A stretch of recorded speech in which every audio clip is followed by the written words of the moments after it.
Hello दोस्तों, नमस्कार। आज की कहानी सिर्फ एक चुनाव परिणाम नहीं बल्कि पूरे पश्चिम बंगाल की राजनीति में आए एक बड़े बदलाव की है।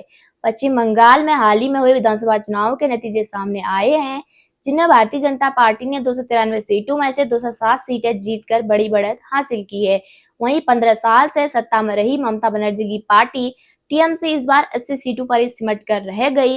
इन नतीजों ने राज्य की राजनीति को पूरी तरह हिलाकर रख दिया है। जैसे ही नतीजे आए, बंगाल के कई हिस्सों में माहौल बदलता नजर आया और जीत के सिर्फ एक दिन बाद ही बंगाल में बीजेपी इफेक्ट दिखने लगा। सालों से बंद पड़े दुर्गा मंदिर के ताले खुलवाए गए। लोगों का कहना है कि अब हिंदुओं की सरकार आई है तो मंदिर में भला ताला कैसे लग सकता है। यह वही मंदिर है जो सालों से केवल दुर्गा पूजा और कुछ खास अवसरों पर ही खुलता था, लेकिन आम दिनों में यह मंदिर बंद रहता था।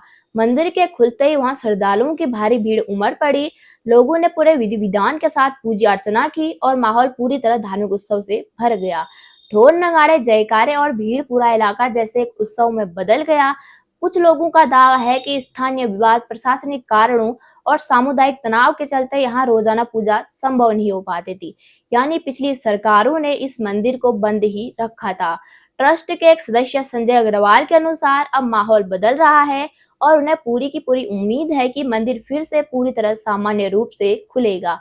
अब इस पूरे घटनाक्रम को राजनीतिक नजरिए से भी देखा जा रहा है। यहाँ से बीजेपी के टिकट पर चुनाव लड़े कृष्णेंदु मुखर्जी ने लोगों से वादा किया था कि अगर वह जीत हासिल करेंगे तो मंदिर को खुलवाएंगे। विधानसभा चुनाव में बीजेपी की परसेंट जीत के साथ कृष्णेंदु मुखर्जी भी जीते तो उन्होंने तुरंत अपना वादा पूरा कर दिया। कुछ लोग इसे आस्था और परंपरा की वापसी बता रहे हैं तो कुछ इसे राजनीतिक माहौल से जोड़कर देख रहे हैं। हालांकि प्रशासन ने इस पूरे मामले को गंभीरता से लेते हुए इलाके में निगरानी बढ़ा दी है। अधिकारियों ने साफ कहा कि कानून व्यवस्था बनाए रखना उनकी प्राथमिकता है और लोगों से अपील की कि वह किसी भी तरह के अफवाह पर ध्यान न दे और इलाके में शांति बनाए रखें। अब बात करें सबसे बड़े सवाल की, क्या यह बदलाव सिर्फ एक धार्मिक निर्णय है या इसके पीछे राजनीतिक परिस्थितियों का असर भी है। वैसे हिंदुत्व एजेंडे के साथ सत्ता में आई बीजेपी के लिए तो ये सिर्फ एक शुरुआत है।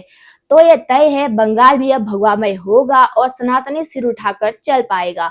स्थानीय व्यापारियों का मानना है कि अगर मंदिर लगातार खुला रहता है तो इलाके में आने वाले श्रद्धालुओं की संख्या बढ़ेगी, जिससे छोटे व्यापारियों, दुकानदारों और बाजार को सीधा फायदा होगा। यानी धार्मिक गतिविधियों के साथ साथ आर्थिक गतिविधियां भी तेजी में आने वाली हैं।